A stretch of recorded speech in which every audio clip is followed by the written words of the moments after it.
छोटी सी मिसअंडरस्टैंडिंग के चलते अब्दू के दिल में प्रियंका के लिए इतनी नफरत भर चुकी है कि दुश्मनों की लिस्ट में प्रियंका नंबर 1 पर है दोस्तों। चलिए बात करते हैं, क्योंकि कुछ वीडियो क्लिप्स जो हैं वो वायरल हो रहे हैं, जहां पर ये साफ दिखाई दे रहा है कि जो कल अब्दू ने बातें की है वो वहीं से जुड़ी हुई है। स्वागत है आप सभी का बॉलीवुड स्पाई में। मैं हूं अदिति शर्मा।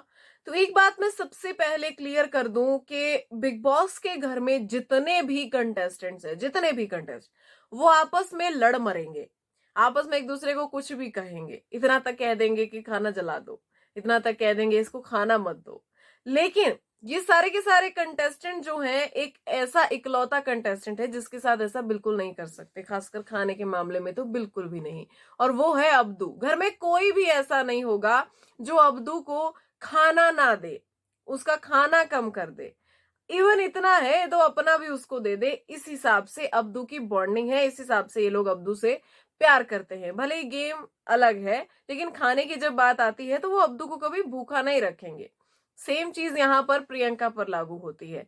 प्रियंका ने अब्दू का जिस तरीके से ध्यान रखा है, हमने शुरुआती दिनों में जब इनकी बॉन्डिंग देखी तो वो बहुत ही बेहतरीन था, बहुत ही लाजवाब था।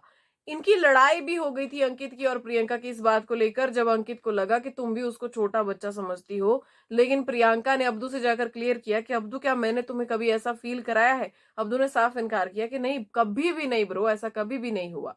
तो ये बॉन्डिंग थी। लेकिन धीरे धीरे इसमें क्या हुआ कि अब्दू एक ग्रुप में चले गए और वो उस ग्रुप के होकर रह गए। चलिए ये बात अलग है, इस चीज को हम साइड में छोड़ देते फिलहाल के लिए।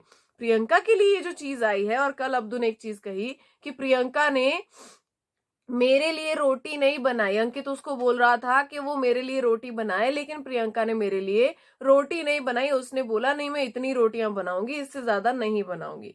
तो ये बात क्या थी और अब्दू ने क्या सुना और क्या समझा? बात ये थी कि उस वक्त जो है प्रियंका जिस रूम में थी वहां पे राशन नहीं था। मतलब अभी भी उसी रूम में निमृत के साथ है, जब तक सफल नहीं हुआ। उस वक्त उस रूम में राशन बहुत ज्यादा कम था।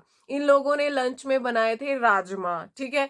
तो ये लोगों के पास राजमा के साथ खाने के लिए कुछ भी नहीं था, ना ही चावल थे, ना ही उस वक्त आटा था, तो रोटी भी नहीं बन सकती थी। किनवा था उसका, ये जो कुछ कर रहे थे वो कर रहे थे। तो राजमा के साथ खाने के लिए कुछ नहीं था। अंकित को ये बात पता थी। अंकित आते हैं और प्रियंका को कहते हैं कि तू मेरी 5 रोटी बना दे और इसमें से एक तू ले लेना। जहां पर प्रियंका साफ इनकार कर देती है, नहीं मैं 4 ही बनाऊंगी। यहां हम ये भी साफ साफ देखते कि सुम्बुल आती है और अब्दू की 3 रोटियां देती है। और अब्दू के लिए प्रियंका बोलती है कि हाँ ठीक है, अब्दू का आटा ये है, अब्दू की 3 रोटियां बनेगी। तो यहां पर अब्दू को लगा कि अंकित ने बोला कि अब्दू के लिए रोटियां बना दो, और प्रियंका ने मना कर दिया, मतलब वो मुझे खाना भी नहीं देना चाहती थी। तो ये मिसअंडरस्टैंडिंग वहां से शुरू हुई। लेकिन प्रियंका ने तो ऐसा कहा ही नहीं। जो अंकित प्रियंका को अपनी रोटी दे रहा था, वो खाने से प्रियंका ने मना किया कि ऐसा मत कर, तुझ पे बात आ जाएगी, तेरा राशन मैं नहीं खाऊंगी। तो दोस्तों अब्दू ने सुना कुछ और, समझा कुछ और कल उसका वो फूटा कुछ और। आपने देखा किस तरीके से उसने एकदम आग उगली उसने प्रियंका के लिए। तो ये सारी बात थी, ये सारी कॉन्वर्सेशन थी। अब्दू को घर के अंदर ऐसा कोई भी सदस्य नहीं है जो भूखा रखेगा। प्रियंका ही क्या, कोई भी ऐसा नहीं है। आप सभी को क्या इस बारे में कहना, कमेंट्स में जरूर बताइए।